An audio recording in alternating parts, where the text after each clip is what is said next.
7:01. I will call the Common Council meeting to order. Could we have roll call, please? Iverson. Here. Schatzinger. Here. Reamer. Here. Gallups. Here. Denkert. Here. Kotsky. Sorensen. Here. Split. Here. We have a quorum.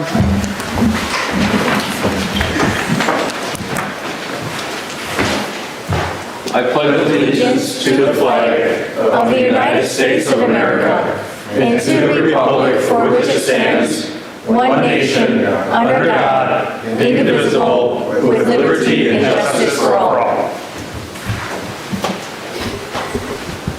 I'm Father Chuck. Just kind of got pulled in, but I'm happy to be here. Thank you. So we'll give an invocation and call God to this place. Heavenly Father, we are grateful for the ability to come here to talk and to discuss and to have our freedoms lifted up and displayed so that we can progress and to live in this wonderful country that you have created for us amongst all the rest of the world. So please be with us here tonight. Help us to have good solid conversation, and help us to just move forward and to bring you with us as we live out our lives for you. We ask this all in Jesus' name. Amen. Amen. Thank you. Thank you.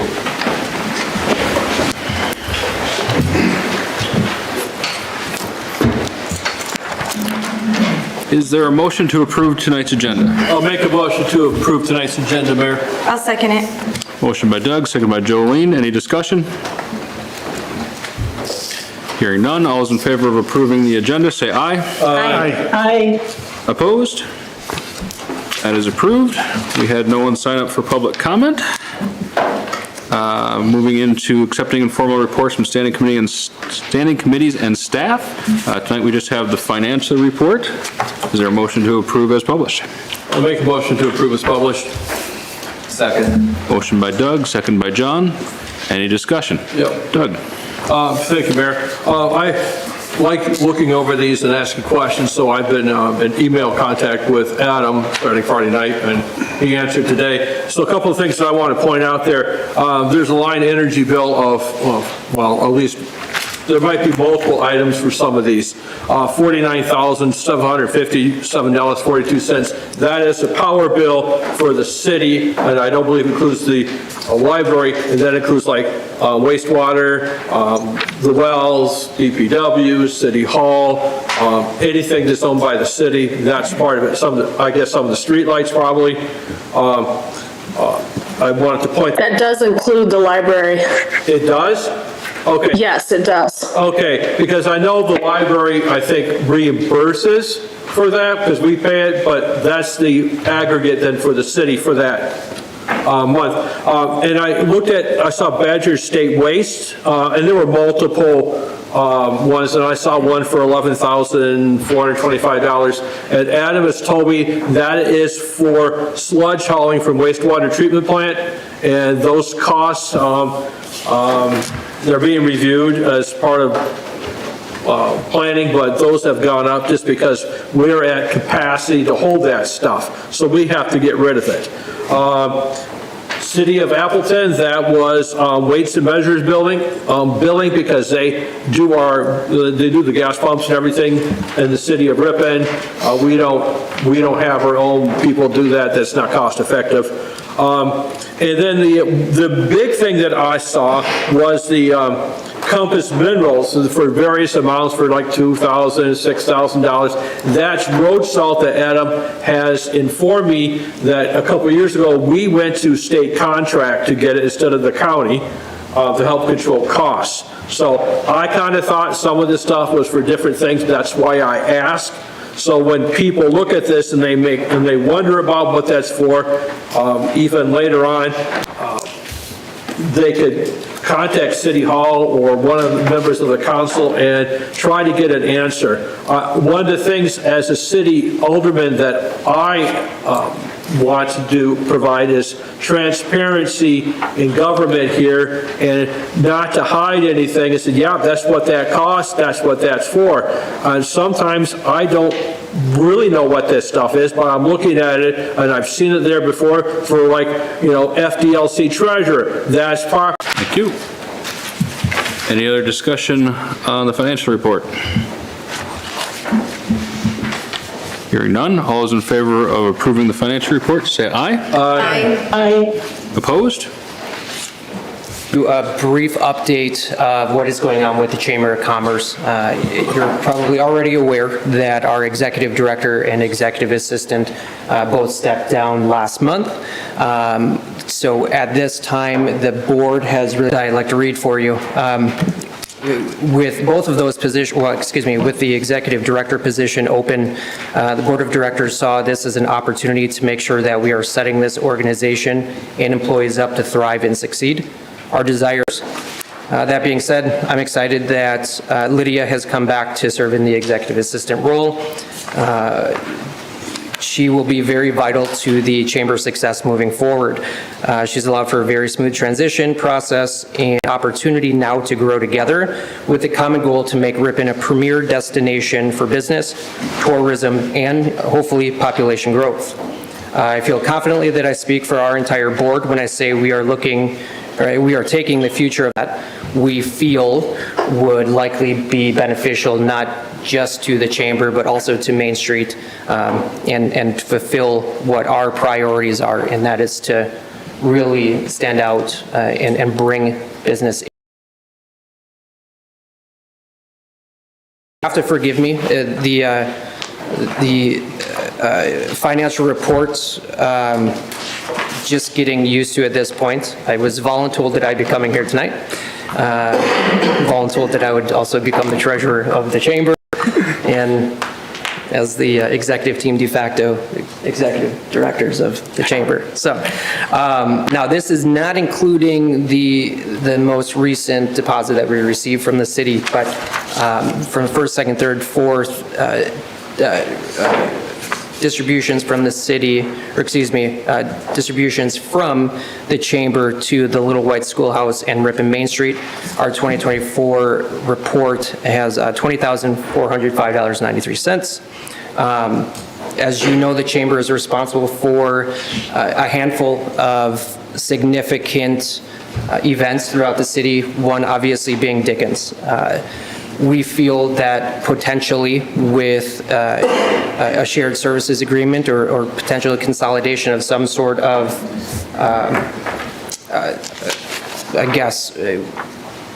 team or collaboration with Main Street, that we could definitely make that event a much better opportunity for people to come into our city. So, again, I don't necessarily have all of the answers to any questions that you might have, but I can certainly get back to the exec team if you do have questions for me at this point. Again, thank you, Adam, for putting us top of the agenda. I joked last week that some of us go to bed at 8:30, so we have to get this done. So I guess if you don't have any questions for me at this time, I think you probably go on to the next letter of the agenda here with Craig. Do you have any questions? And if council has questions, is it all right if they direct them to Adam to forward on to you and your executive team? Yeah, that would be great, yeah. I have a question. Are you announcing a formal relationship tonight? We're in discussions. We're communicating. Yeah, we're in discussions for a potential shared services agreement, potentially a long-term solution to both of our organizations. Thank you. Discussions. Great. Yeah. Way to be creative. Thank you. Thank you, Eric. Thank you. All right, moving on to the Ripon Main Street 2024 report. Yeah, so we had another good year in terms of room tax the information goes through the fourth quarter of '23, first, second, and third of '24. Because of some of the turnover, we didn't get the fourth or that last quarterly contribution. So that'll be lumped into '25, and we'll give a report with 5 quarters of room tax for next year. So, but basically, room tax, we received $24,151, and the majority of that was allocated towards events. Last year, we had, including concerts, 26 total event days.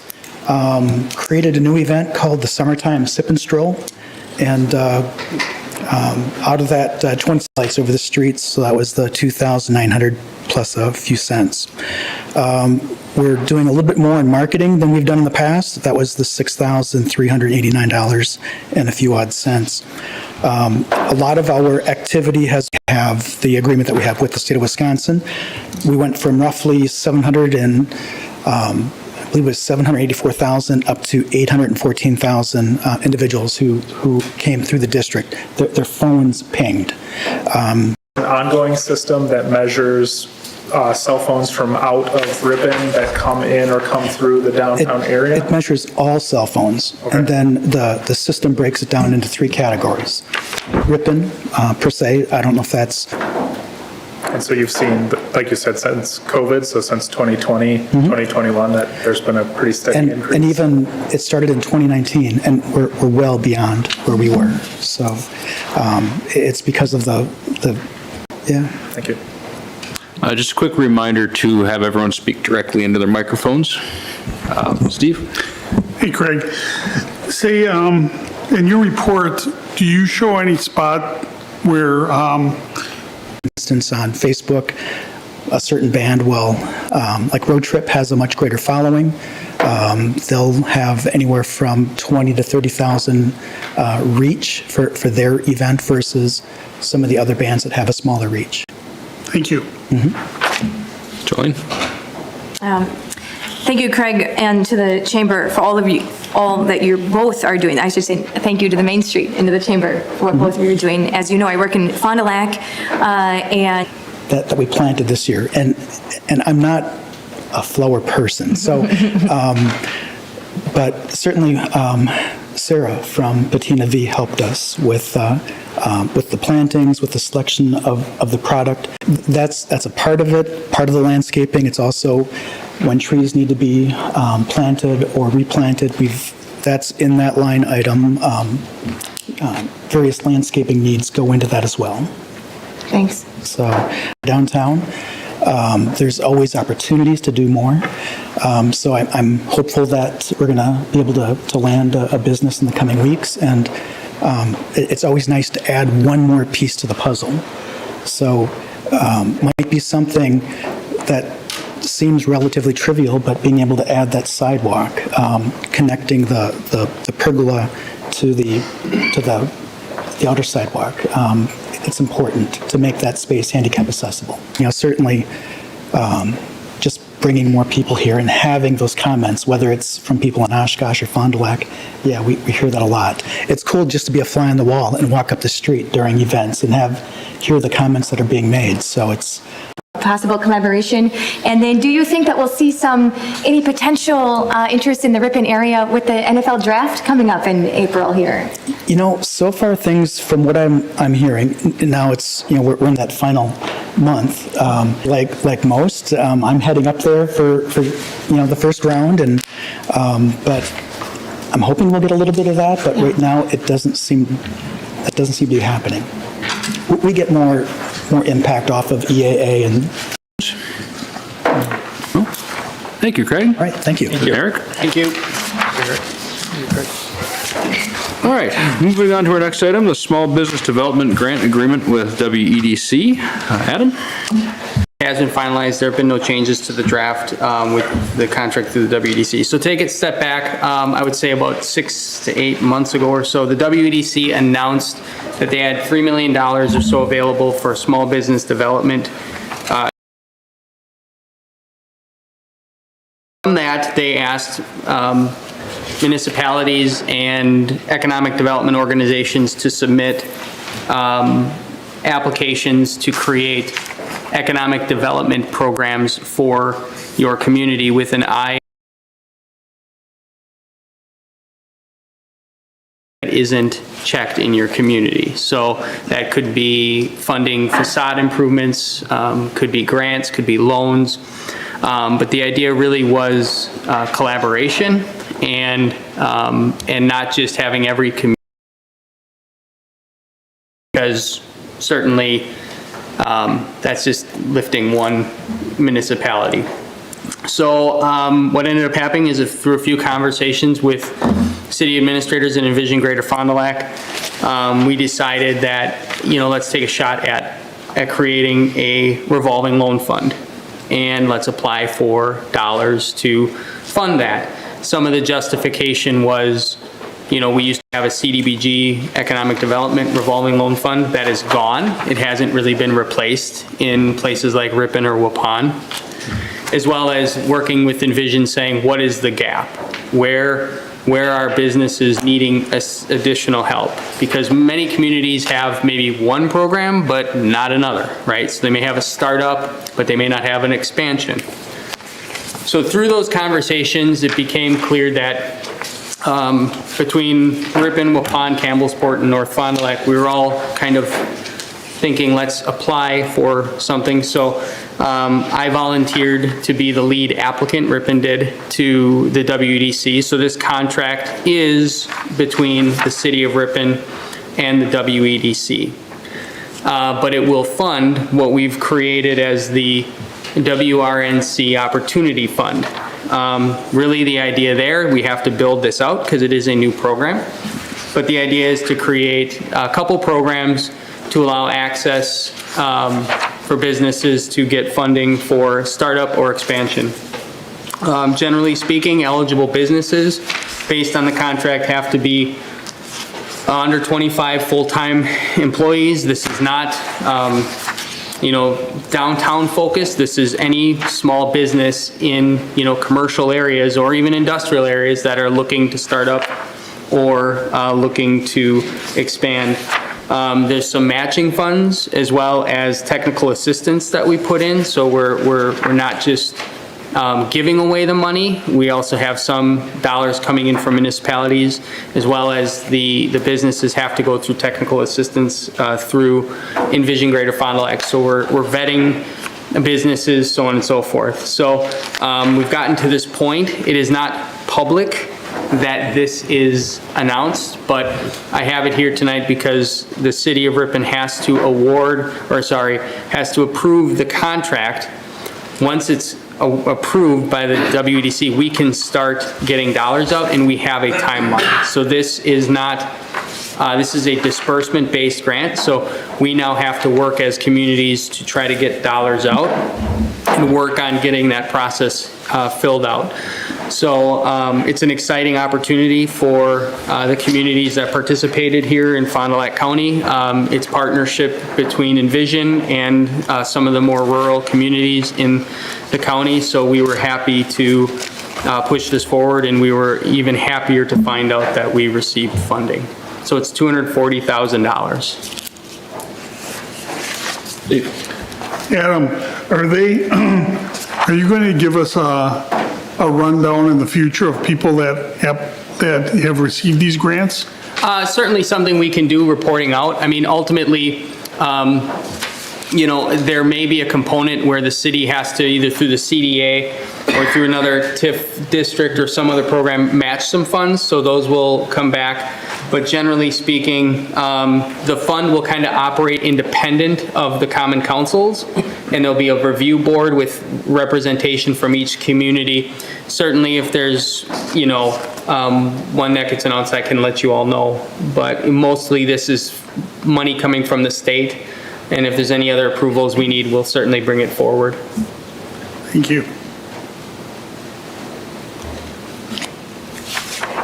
Maybe I missed it where it's in here, but of the communities involved, so I'm assuming the funds are available and then, they will run out. So it's kind of first come, first serve based on the case they can make. Is there any where certain, like, one city can't use it all up? One municipality? Yeah, so those are the things we've talked about, and we'll have to sort of weed through as a loan board or as a board. Generally speaking, the idea was that it would be reserved for the first period of time that everybody would have an equal shot, so it's not one community coming in and taking all the funds. At the same time, this is intended to create a revolving loan fund. So the idea is that once it gets paid back, it's still there to be loaned out again. And so if we have, you know, a year and a half to get $240,000 out, we have to decide how we do that. So that's where kind of we have to figure this out a little bit more, because we were under the impression we would get the money and then be able to loan it out. Now it's you got to loan it out to get the money. So we don't want to leave anything on the table. So there'll be probably a run or a launch period where, you know, a quarter is reserved for each community. And then after that period, it becomes open to everybody. We may put in things that not one community can have more than whatever, but a percentage of the dollars out at any given time. Those are things we have to discuss as a group, and you know, frankly, this idea, you know, is put together in about a month, and as a concept based on examples that I'm familiar with and that are across the state. So we haven't it's a new program, so we got to launch it now once we approve it. So all those details will be fleshed out. But we're concerned about that. Obviously, we want to get it out, but we also don't want one community just receiving it all at the same time too. With Envision Greater Fond du Lac and all of us being in Fond du Lac County, certainly, you know, what's good for another community in the county is generating sales tax or generating employment or economic development is good for all of us. Steve? One last question. How long is that loan good for? Those will all be determined within the loan program. So generally speaking, you know, it'll be probably no more than 5 years, you know, of a loan. Very low interest. The idea, taking security in either equipment or in the business to, you know, so it'll be run like any other, modeled after other revolving loan funds that Envision is involved with. So having them on board to help kind of support some of the administrative functions, it's kind of how it's been discussed and applied for, so. Thank you. I think it's very creative, so I commend you on working on this and volunteering to take the lead on this. Remind me, I think you just said you're going to be working on sort of representation, what that board will look like. Can you say again what that representation you think will look like from Ripon? It'll be the administrators from each community and somebody from Envision Greater Fond du Lac. Okay, thanks. That's the idea, so.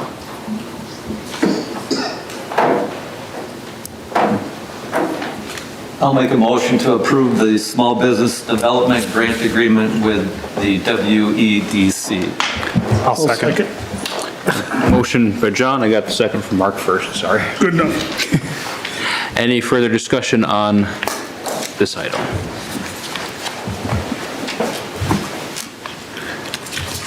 Hearing none. Does this one need a roll call, or? It's up to you. Does not appear that it does. Okay. All those in favor of approving the contract with WEDC, say aye. Aye. Aye. Opposed? That is approved. Thank you. All right. Our next item is to review and approve bids from the Hamburg-Henny Reconstruction Project. Tonight we have Rob Uphoff and Dan Rammer from MSA here, who conducted the bidding process. Is there any information we need before we get into the topic? I'll just kind of do a quick overview of the bidding process. We bid the project out on March 20th. There was a total of 5 bidders. I think Adam provided the bid results. They were quite competitive. So of the 5, the low bidder was at $1,697,777.77. It's really easy to say if you want to try it.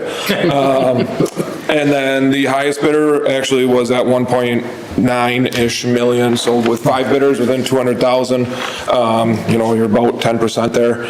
So quite competitive. I was pretty happy with the results. My estimate was at about 1.8, so we're kind of smack dab in the middle. It was a good time to bid the project. As of right now, Crew Check Construction out of Green Bay is the low bidder at the 1.7 million roughly. I have not worked with them directly myself, but I do know that they've done a lot of work in the area, in the Fox Valley, and I have done some research on them and know that they are capable. So my recommendation to the board is to award the project to Crew Check Construction if you do choose to award it.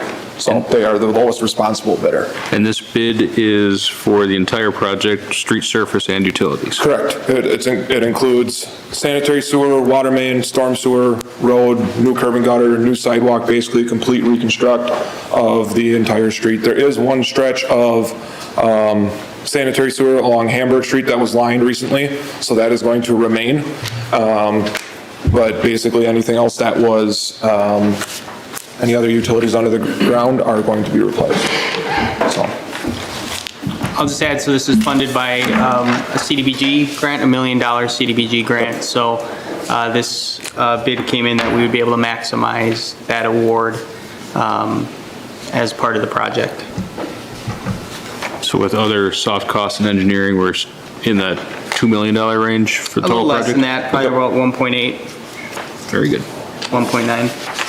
You said you've researched the company and you know projects. Have you been able to talk with any of the municipalities that you worked with? Or would you say that being in the field, if there was a concern with a company, you would likely know about it? Yeah, I mean, I've done the research. I know that they've honestly worked. I'm from Neenah. I have seen these guys work. I've worked with them, so I mean, I don't have any concerns. Again, they've done plenty of projects with MSA. I just personally have not. So they've worked with MSA. Correct. Yep. John? We're not required to take the low bid, are we? You are required to take the lowest responsible bid. Even if, they're from out of town and we have a couple I would consider local people. Not in this arena, you would not be able to discriminate. You got to take the lowest responsible bid. Now, if you decided you feel there's some reason, you would reject all bids and start over. But you have to take the lowest responsible bid, and that's why we use an engineering firm to review to make sure that they're responsible. Right. So again, with the CDBG funding, there is a lot of additional requirements. So our funding team has reviewed their subcontractors, their debarment checks and things like that. So that's basically they're allowed to work within the state of Wisconsin on, say, a WISDOT project or something like that. So if they're on that list, then that would be something that would make them non-responsible for a project like this. But we did review it and everything looked good. So. Okay.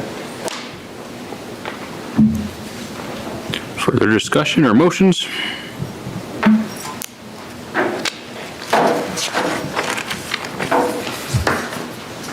I'll make a motion to approve Crew Check Construction for $1,697,777.77. I'll second that. A motion by David, second by Steve. Further discussion? Or questions? Take a roll call. If there is no discussion, we'll have a roll call vote. Iverson. Yes. Schatzinger. Yes. Reamer. Yes. Gallops. Yes. Denkert. Yes. Sorensen. Yes. Split. Yes. Motion carries.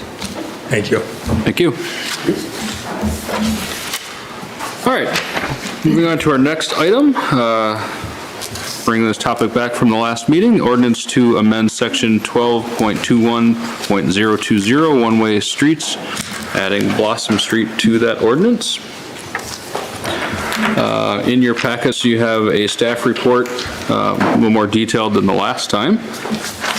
If we can pick up discussion if anyone would like to start. Steve. I believe in child safety, and everybody should know that from a former business I had. My concern is changing this to a one-way street right now.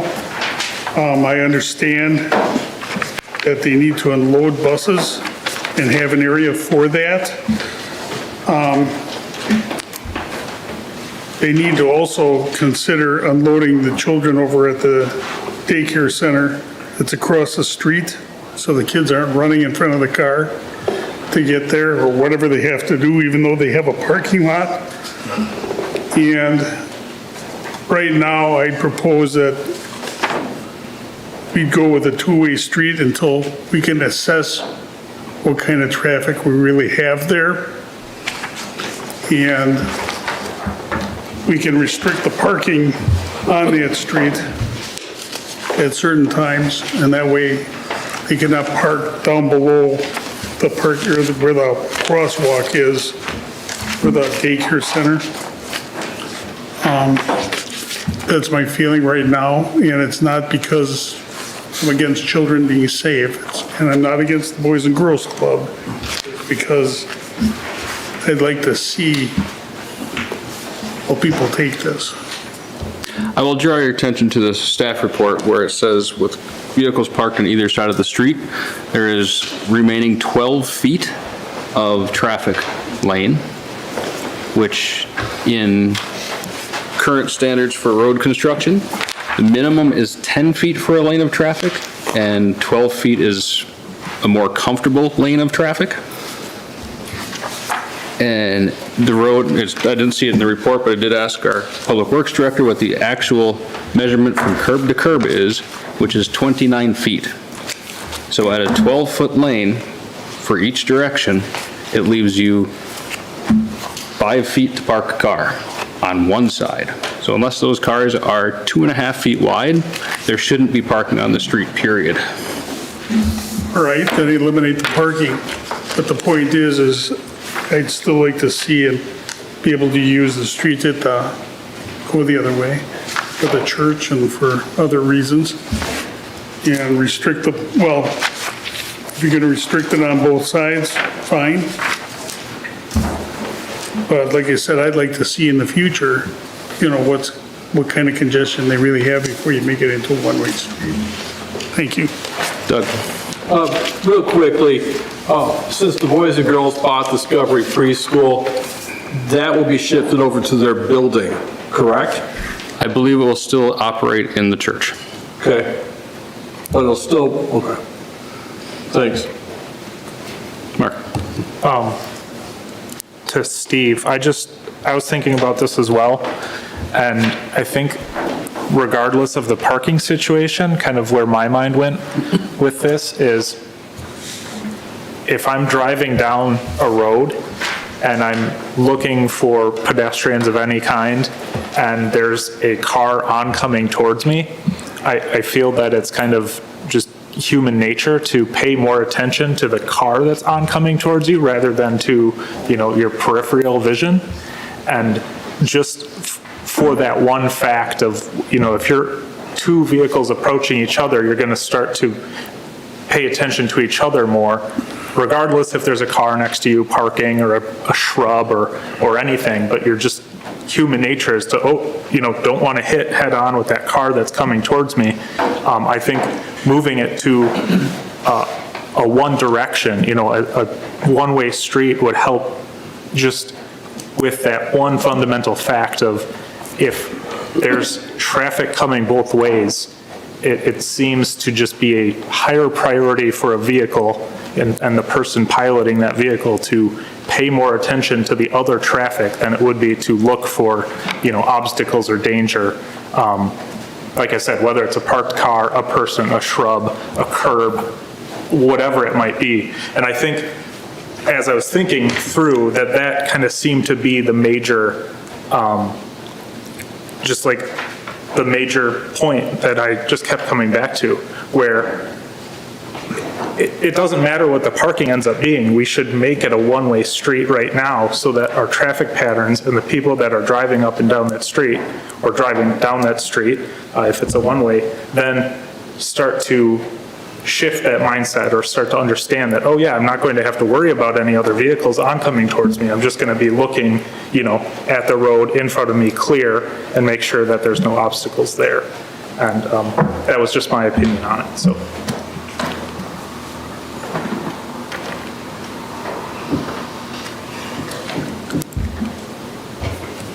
David?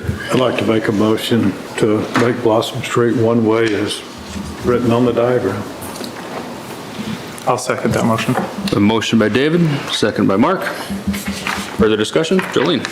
Yeah, I'd like to say, at some sense, it appeared to be a hard decision in that I often travel on this road going from east to west, and I enjoy being able to use this as both ways as I live near this area. And a couple things I will say, and it's very clear in the staff report, and thank you to this body that allowed extra time to really think about this, talk to neighbors. The fact is, when we have the main property owners, being the Boys and Girls Club and St. Catherine of Siena Catholic Church, as well as I also talked with St. Peter's Church, not that necessarily, but being in that area, and all have stated that they like the idea of the one-way if it means that, again, the parking can still be on the street, as well as we think about safety. So then talking with neighbors, there was somebody that was adamantly against it, but they actually thought that it was going to be a different road. They were confused by the road.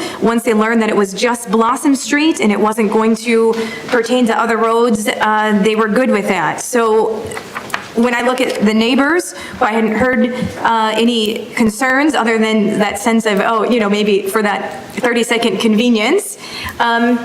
And then I do know that all of us, we did receive a letter from somebody from St. Catherine of Siena saying that they have some concerns. In talking with also the church, I do know that there was some concern about if there is a funeral, that intersection on Blackburn and Blossom is the best intersection when there's a procession to be able to see. And I can't help but wonder, what they said is if you go down one block by the hotel, it's not necessarily that ideal to go through stop and go lights with a procession. And then the other one by the headliners, when there's cars parked there, they had mentioned it's harder to see. And I can't help but wonder if there is a procession that will be longer. Can they contact the police chief? And could there be a police officer that is in an intersection at a certain time, or is there any support that can be provided if it was a specific concern of a funeral party? Yes, certainly if they're a large funeral procession, we've assisted with those in the past.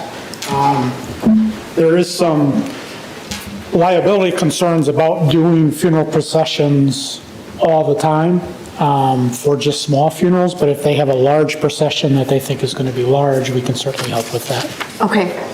So that alleviates that concern. And then there's just the reality, as much as I enjoy being able to go down both ways, I will say I had to come to the conclusion in that, in actuality, there are a number of times I've gone through there when the kids get out from the daycare, when there's church, where I think, oh my, I'm glad I made it through here safely, because this is very narrow, doors are being opened back and forth, kids and people are walking, and I had to realize that even as it now stands, this discussion of turning it to a one-way probably should have been something that should have been considered regardless of where the Boys and Girls Club is. So taking that into consideration, I want people to know that I heard you from the neighborhood, and I also have my lived experience as well as the property owners who are saying that they are for this. So I plan to vote for the one-way. Further discussion?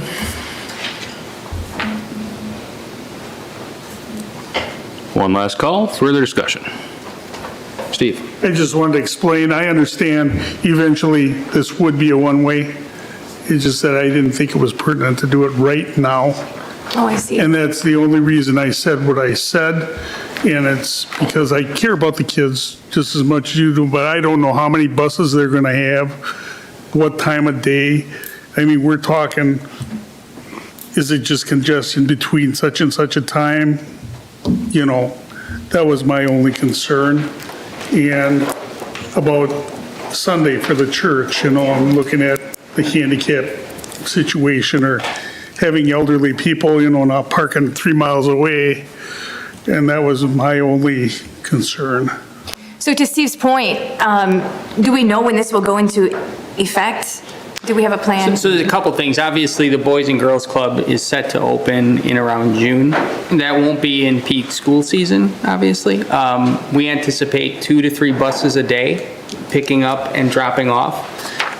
The memo kind of details from an enforcement perspective some of the signage that we would have put in for that purpose. There will be bus activity as well during the summer in midday. So we've talked that through with the Boys and Girls Club, as well as Chief Wallner did speak with the bus company to understand how many buses to expect there daily. The ordinance can go into effect, but it won't effectively go into effect until it's signed. The next step would be, if this passes, is that DPW would use the drawing and the map.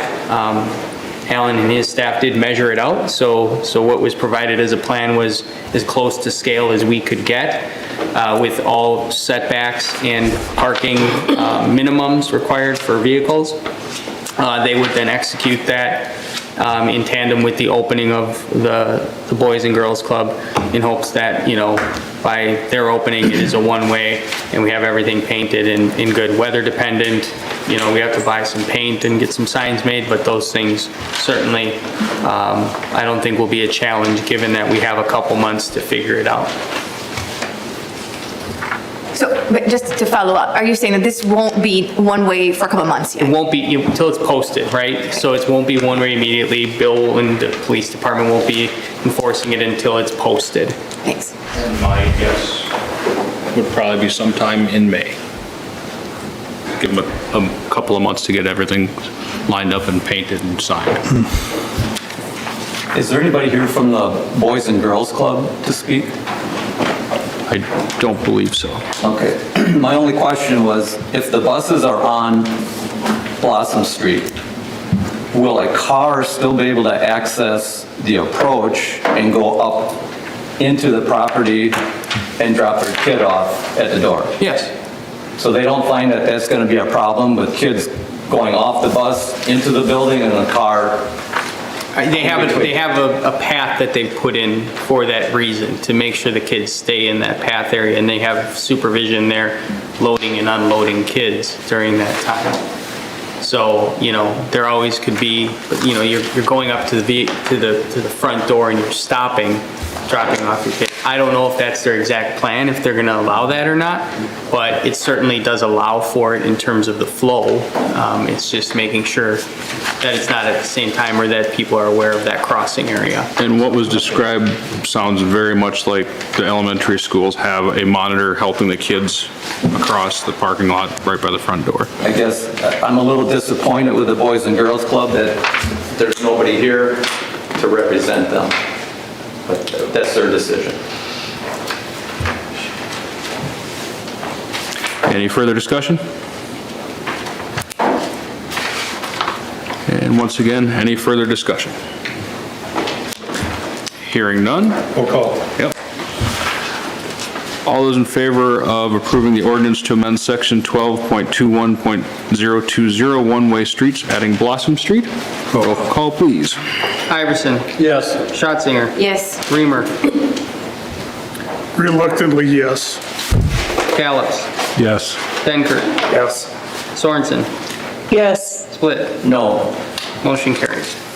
Thank you. All right, moving on to a zoning ordinance update proposal. This is brought forward by the Plan Commission. It is a proposal from Veer Becker to update the city's zoning code, chapter 20 of our code. The Plan Commission did approve this to come to council for final approval. You want to give any more background on that, Adam? So just a little bit more. We did do our housing market analysis and kind of housing study with Veer Becker a couple months ago. One of the recommendations was talking about our zoning code.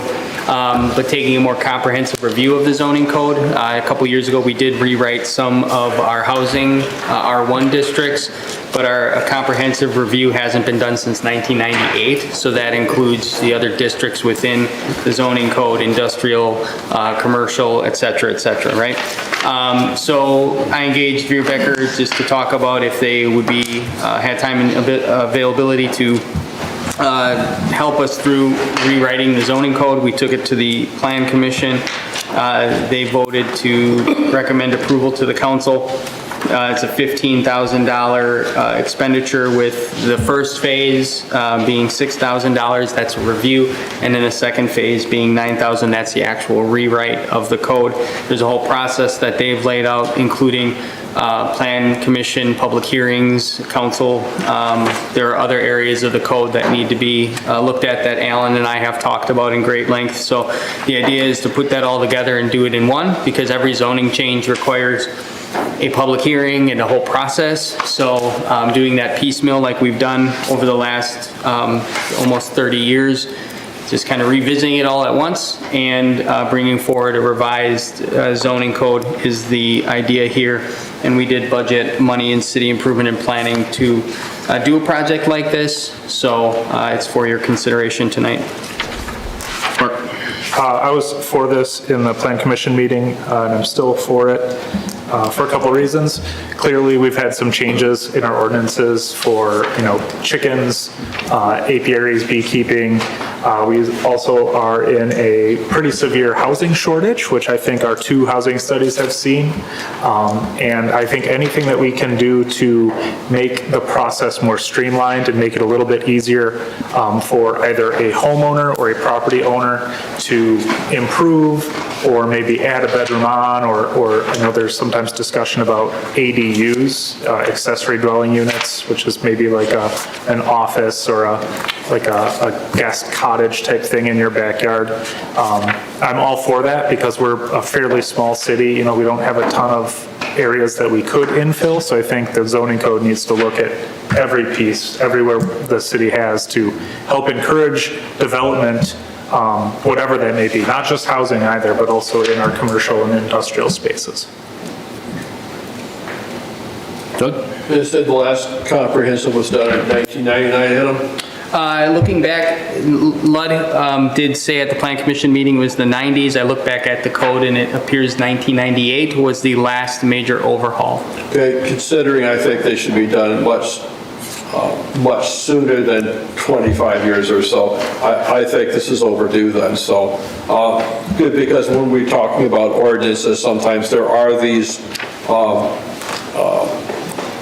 vague statements that get in there. We don't know how they could be interpreted several different ways. So I think a fresh look at everything, and seeing how some of the problems we have, I know the mayor, I know Adam, you would be able to have that input into how things have been interpreted and where the mistakes have been and how we need to clean up the language. So I think this is really a good idea. I will mention one thing that I said at the Plan Commission. There are sections of our code, ones that come to mind are in the industrial code, that chapters conflict with each other. So this review will catch those, because one of those sections is newer than the other, and the new one conflicts with the old. So this will clean all that up. Jolene, then John. I think this is smart, and I am for this. My question is, I understand phase 1, review and assessment, that they probably have a great an understanding of the work that would be involved.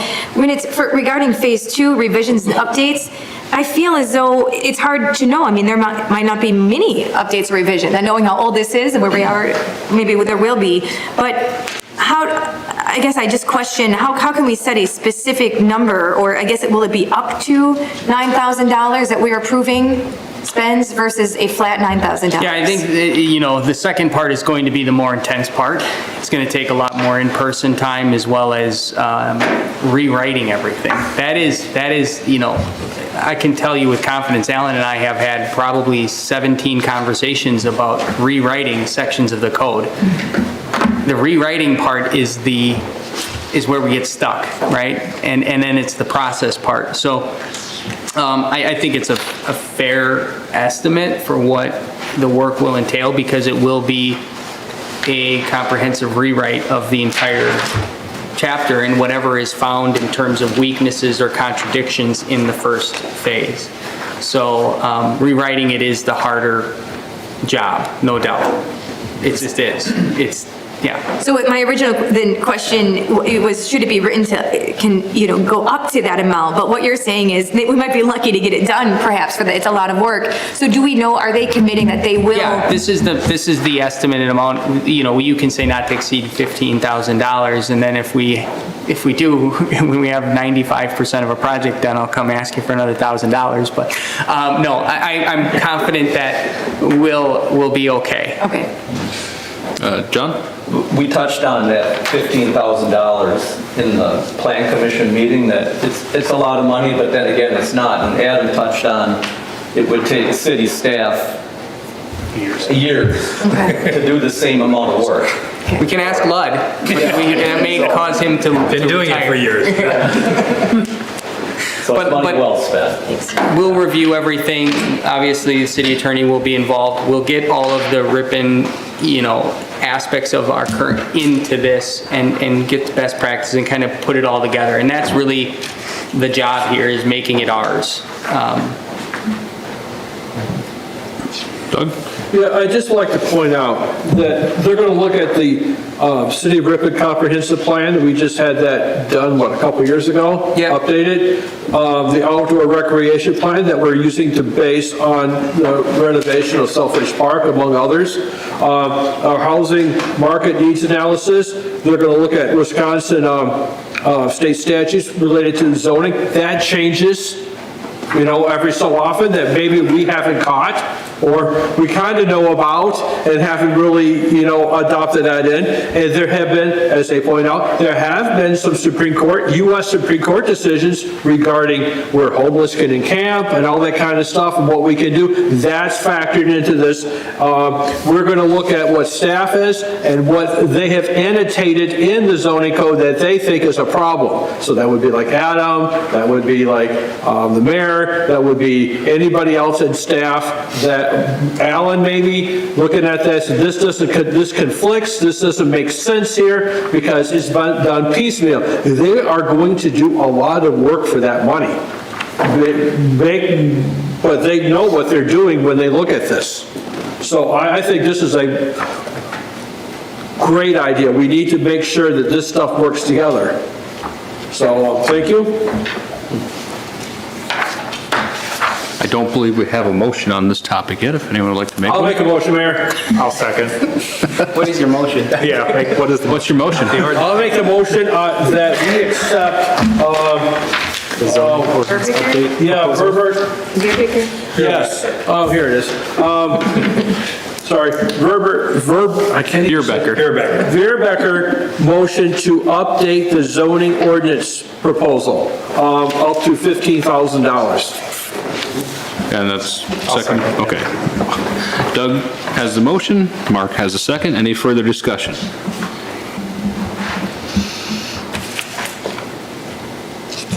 If there is no more discussion, all those in favor of accepting the proposal from Becker to update the zoning ordinance, say aye. Aye. Aye. Opposed? That is approved. Thank you. Thank you. All right, next item is RFQ evaluation and selection for engineering services for underground water and sewer utility replacement for the State Highway 23 reconstruction project. In your packet, you have a staff report indicating that we received 5 viable bids or not bids, but evaluations for this project. And it is upon you to decide which of the 5 you approve. City Administrator and Public Works Director have put together a scoring system. This particular item, we do not need to take lowest bidder because it is a request for qualifications and not a request for a project.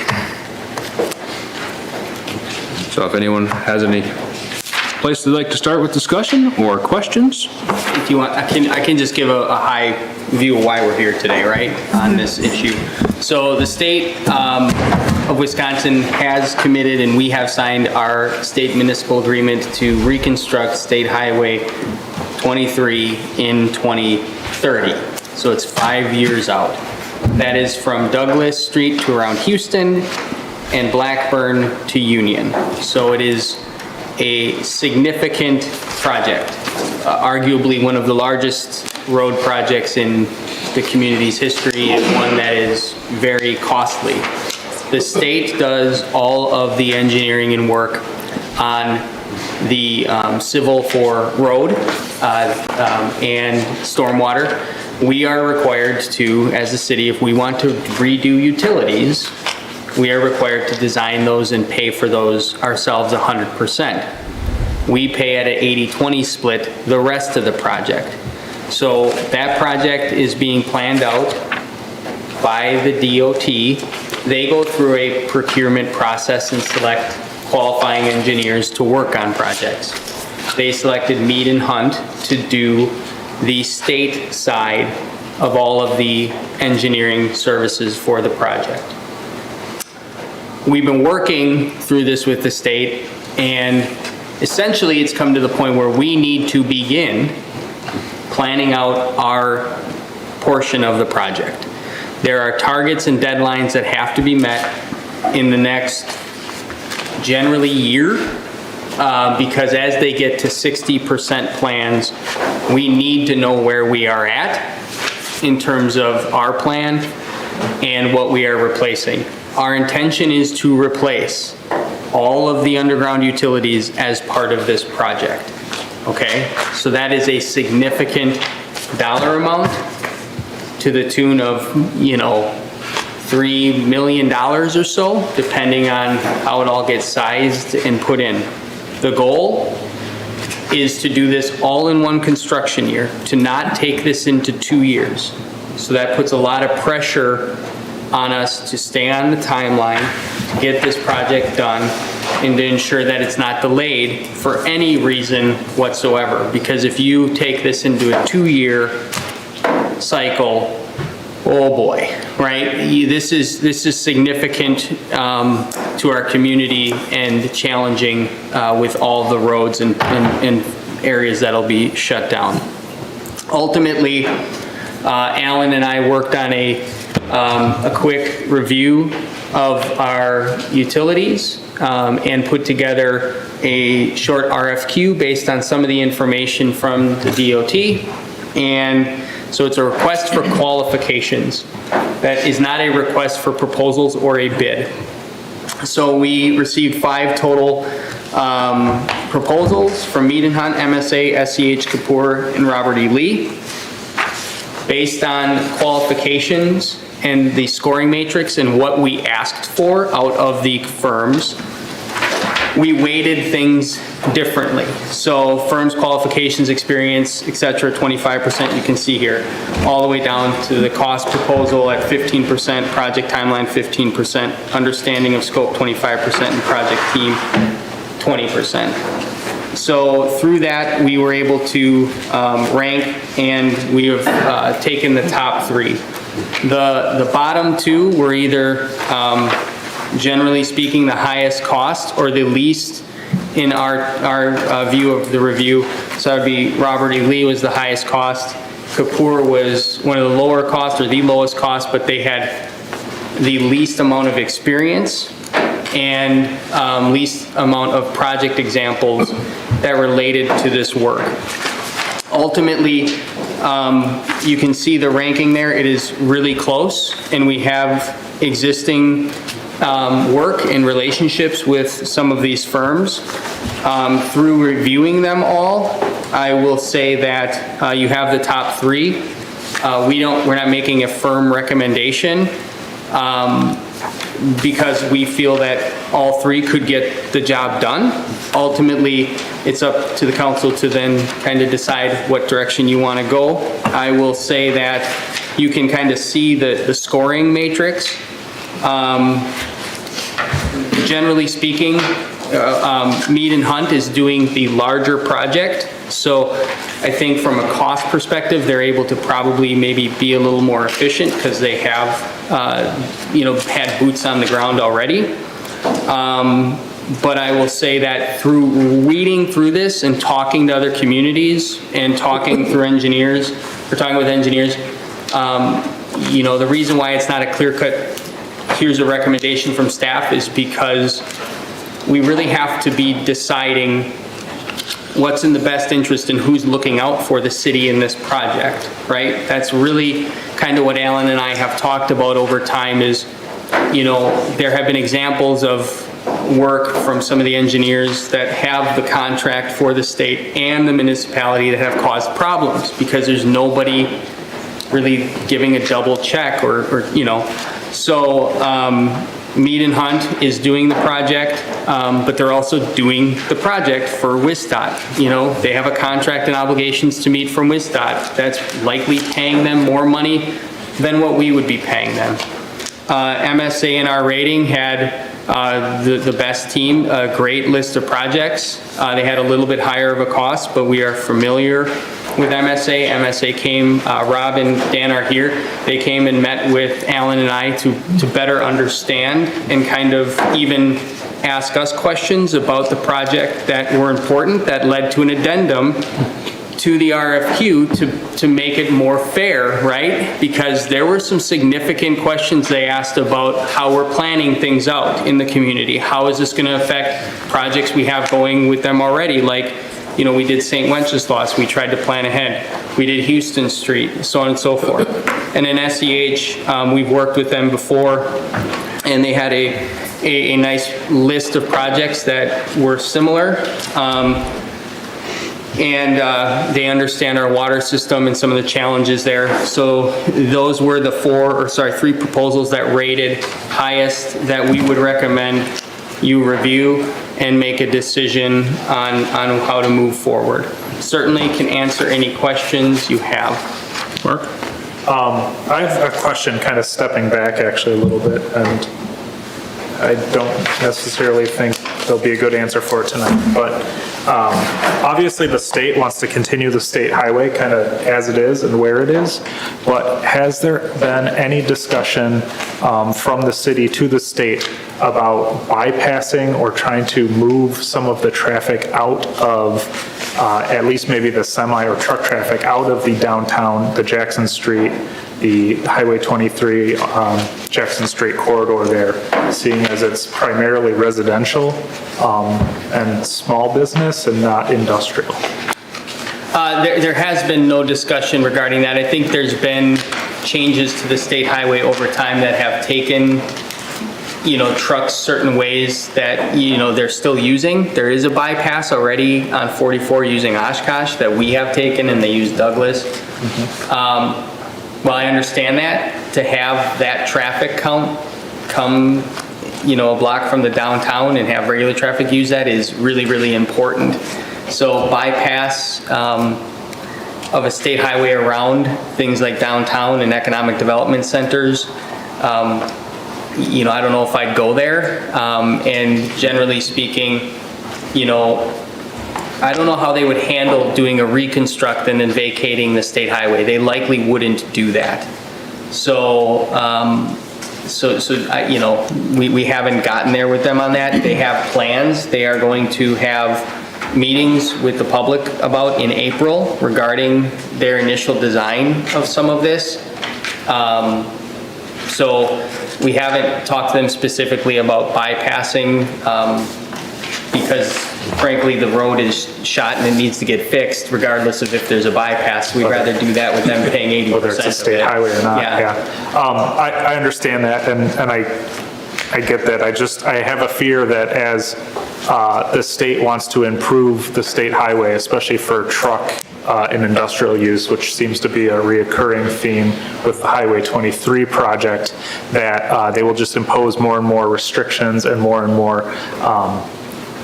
requirements on our design and through our city, and that will just cause negative effects for those homeowners, for our businesses. I would love to see a study done on the effectiveness of having a state highway, you know, if it goes a mile away from a downtown versus going right next to a downtown, whether people actually stop and shop, because I know when I'm on a state highway, I'm not really looking to stop someplace, I'm looking to move through it. So I'm not saying I oppose the project right now, I just think that it would be prudent for us to maybe remember the effect of you know, excess traffic and widening lanes and increased semi-loading on, like I said, what is essentially a residential corridor for a major portion of the west piece of this project, and mostly a school and residential area through the east portion of this project. I will just point out that the western portion of the project in our long-range city planning, it does state that ultimately in the long-range plan, that would be more of a commercial section than residential. So as property become vacated, converting them to commercial over time. Nothing short-term, very long-term plans. And just anecdotally, as far as making a bypass around a town, I think of Route 66, all the ghost towns on that road, because they put the interstate in. And I have seen similar situations in Wisconsin. Yeah. That's fair. John. Looking at the scoring, Mead and Hunt at 4.35, MSA just a little bit below that.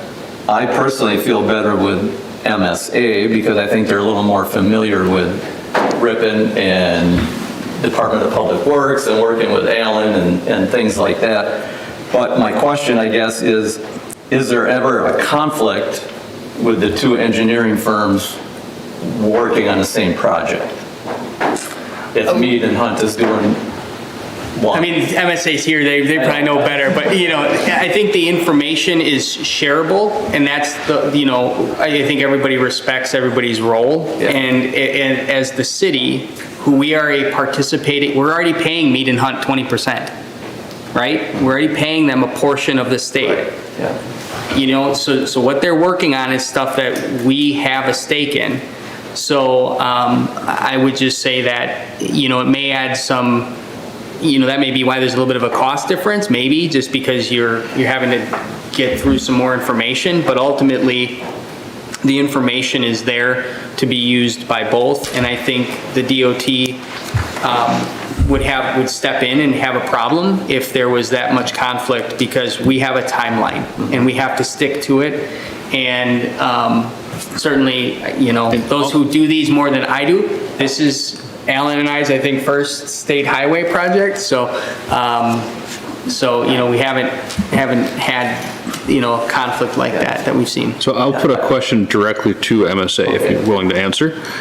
If you're on a project where there's a separate engineer for the road surface from the utilities, I assume that MSA sees the engineering for the road surface if you're designing the utilities. If you see something that's going to conflict, you will be able to talk to the other engineering firm to figure out a way around the issue? Yes. So you act as a great double check to the other engineering firm? Yeah, I mean, there's definite benefits of having multiple engineers on a project, right? There's kind of another check, so if there's a conflict, we say, oh, something's wrong with, or this is in the wrong place or something like that. So there is kind of that checks and balance, as Adam had mentioned, you know, and maybe John, to your point, you know, the DOT is kind of the overseer of the whole project. They want this thing to get done. The city wants it to get done. So, I mean, they basically provide a certain percentage of the design, say a 50 or 60% design. So we know the extents of the project. They give us some of their information, and we use that to aid in our design as well for the utilities and that type of thing. So we're kind of going back and forth, and then we provide our information back to them, and it's kind of a back and forth in coordination. Okay, John, if you want to finish up your point, then Steve. Yeah, I like your answer because I like the idea, and I won't say, I'll use the word competition. one firm against the other. You're going to try to be better. They're going to try to be better. So I feel the project, by splitting it up, would end up almost perfect. I'm not saying it's going to be perfect, but you're always trying to do better, put it that way. It'll be perfect. Steve? My question is, since we're repairing this road, we have a bad situation between Jackson and Blackburn Street where the trucks are coming downtown. Is there any way that we can have the state reroute the trucks with a GPS thing to go up Oshkosh Street and go down Douglas? I know that's the truck route already, but the point is some of them can't make the curb down there. And The downside to that is going up Oshkosh Street. The city owns that street. The Yes. city has to repair that street. It's not a split cost with the state, and that's a very expensive road to fix. well, And I'll just say, so this. let's make a curb. So this plan with the DOT is coming out in slow phases here. And in April, there will be a public information session. And I would just, when that's announced, I would encourage the council to come in and talk to the DOT and review the plan and give some feedback regarding that. So there's going to be time for that feedback, for some initial planning, but you know, that's a little bit beyond this tonight. This is just hiring somebody to do the work for water and sewer underground. Jolene, then John. I have a question, but before I ask, there might have been a little bit more you wanted to say, and I want to give you that opportunity. Thank you so much. So just introduction, Rob Uploff. I'm the Vice President of the Public Works Service Line at MSA. Dan works for me. Been at MSA for 35 years. So first, the conflict between the engineers, so two different engineers on a DOT project happens all the time, right? Everybody's professional. DOT's kind of there being a referee anyway, so they're overseeing it. You know, there's really is just pretty seamless transfer of information. Typically what happens is they'll give us their CAD file, because they did a topo, and then we'll take that and use that to develop our drawings, your drawings, I should say, sorry. And, you know, I guess the way we approached it, you know, I think to your comments, right, you know, you could come in here and just say, I want to remove and replace everything right where it is, same size, same location, and do this. The way we're looking at this is we want to kind of look beyond that. You know, where's the problem areas? Where do you want to expand in the future? You know, plan ahead. Do we need a bigger pipe here? Do we need a different pipe across the tracks?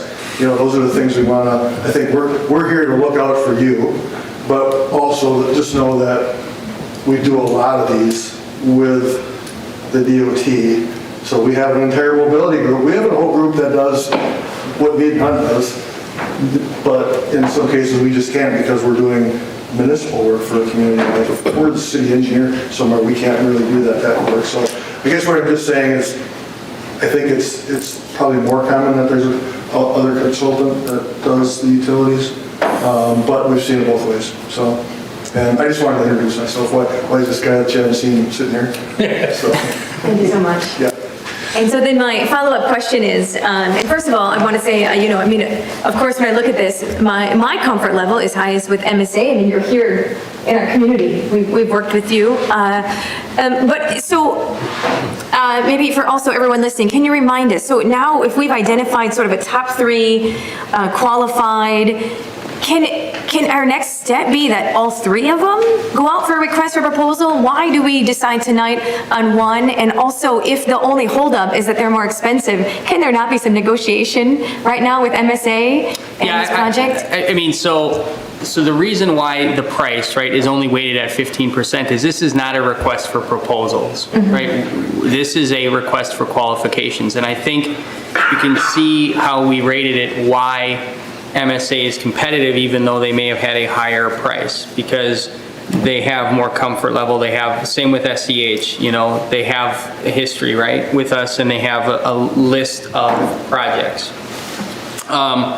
We've gone through the RFQ process. This is their submission, right? We've weeded through them and said to the council, these 3 are what we as staff are feeling are the most qualified.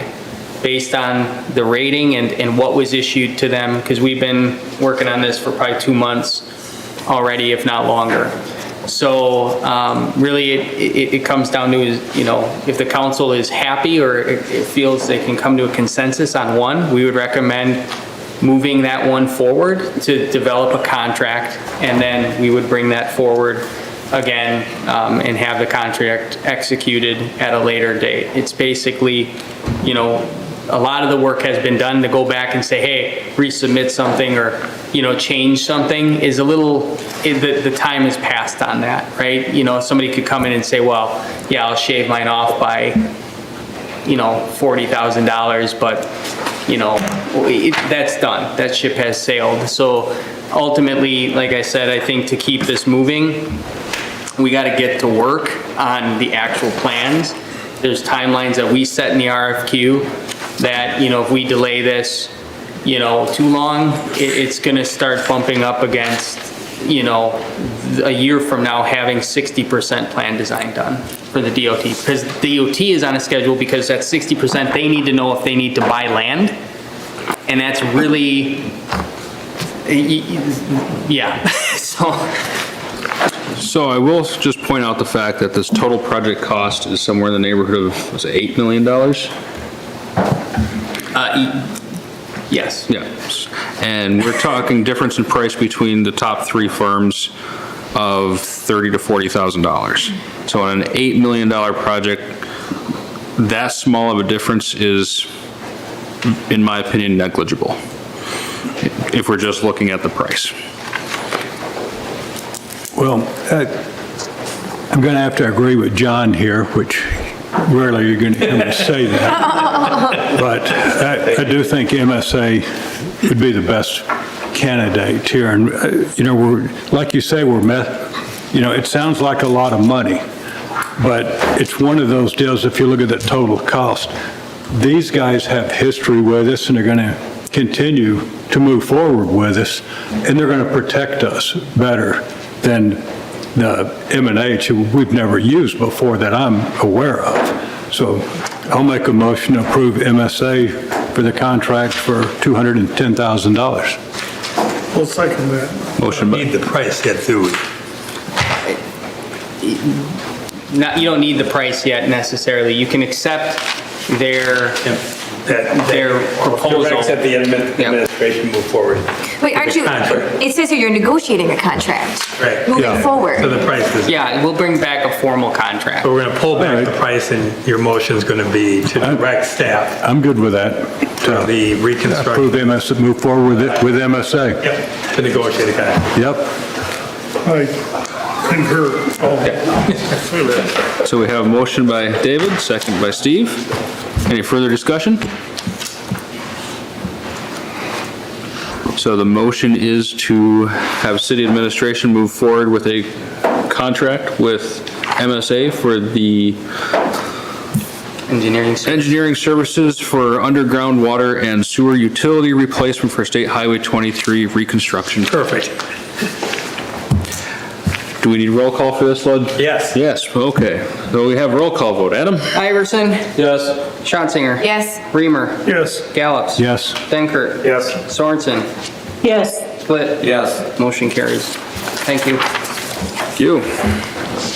All right, moving on to project updates and staff reports. Public Works? I really don't have anything. Building moving along? Yeah, they're still working on the roof deck right now, and they poured one small section of concrete floor, but that's about it right now. All right. If you want to drive by it, I'm waiting for the concrete floors to be largely poured before opening up to do any tours for any council members that'd like to come down. Otherwise, you'll have to have waiters. On that note, can I request that, I know we might not be able to make it, but that there is kind of a date that you advertise out for a group to come out if they want, when it's ready? Yeah, Super, I will do thanks. that. I will do that. Thank you. PD? Naomi, you have anything for us? I do. Go. The election is coming up on April 1st, so everybody needs to get out there and vote. Voting will be taking place there in council chambers, and that is from 7 a.m. until 8 p.m. And That's it. early voting continues at City Hall this week through Friday? Yes. Yes, correct. Continues through Friday, Thursday and Friday. We will be in the office until 5 p.m. All right, thank you. Adam?